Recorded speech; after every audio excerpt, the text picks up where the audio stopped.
নূতন রেসিপি চিংড়ি ইলিশের বড়া, মুখরোচক খাবার, সুন্দর একটা ফ্লেভার হয়ে গেছে। এখন আমি তুলে নেব ইলিশের বড়া।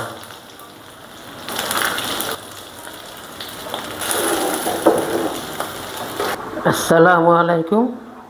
আজকে আমি এই 2 ব্যাগে ডাল, মসুর মটর ডাল এই দিয়ে চিংড়ি ইলিশের বড়া বানাবো।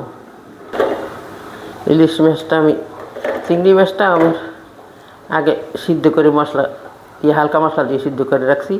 ইলিশ মাছটাও এটার ভিতরে কাটাটা ফালাই দেবো। ফালাই চিংড়ি ইলিশের বড়া মুখরোচক খাবার। ভিতরে কাটাটা থাকলে আবার এইভাবে করে ফালাইয়ে নেব। এটা নতুন রেসিপি, এটা কেউ খাইছে কিনা জানি না, আমি খাইছি। টক মাছটা বাছি নিছি, মিশ্রণ বলে দিয়ে দেবো। ডালটা আমি ভালোভাবে ধুয়ে নিছি কয়েকবার, ডাল গন্ধায়। আর এই মাছ, এটাও আমি চিংড়ি মাছ ইলিশ মাছ একসাথে করে নেব, ব্যালেন্স করে নেব। সামান্য একটু পানি দিয়ে দেবো, ডাল ব্যালেন্স করে নিছি। বড়া এখন আমি ছোটো চিংড়ি আস্তা কতক্ষণ দিয়ে দেবো। ইলিশ মাছও 3 পিস দিছি। দিয়ে দেবো স্বাদ মতো লবণ,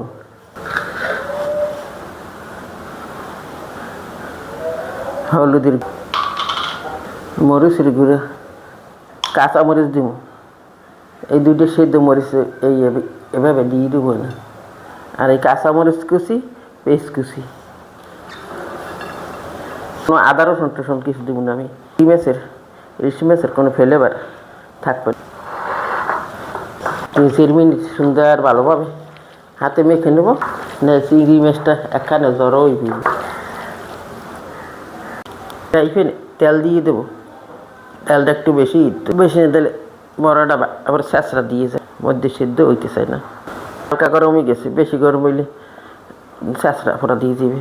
এখন এই বিসমিল্লাহির রহমানির রহিম আমি বড় বড়ই বানাবো।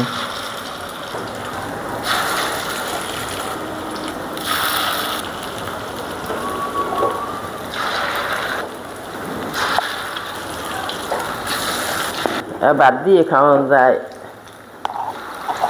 খুদে খাইলেও খাওয়ানো যায় নাস্তা হিসেবে। সবগুলো দেবো না, সব আমরা 2 মাস হলে বেশি খাইতে পারবো না।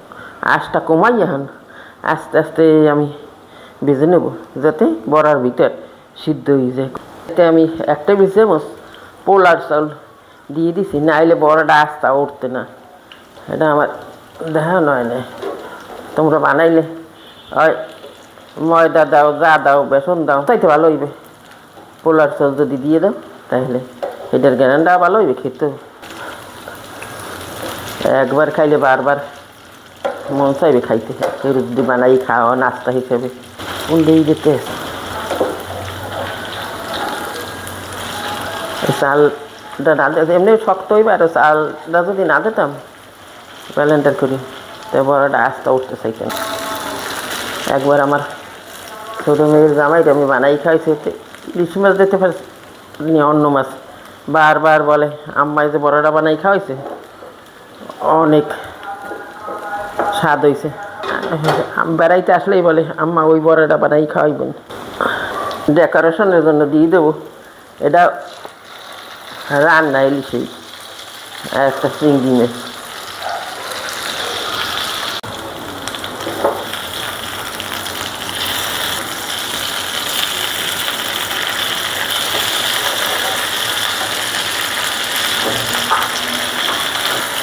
বড়ার এই সাইডটা ওই গেছে ভাজা, তাই সিদ্ধ হওয়ার জন্য একটু না খায়। আর একবার আমি উল্টে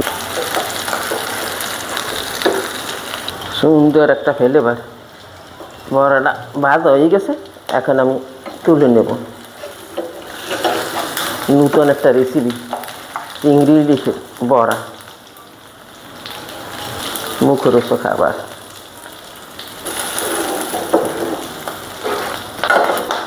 নতুন রেসিপি চিংড়ি ইলিশের বড়া, মুখরোচক খাবার।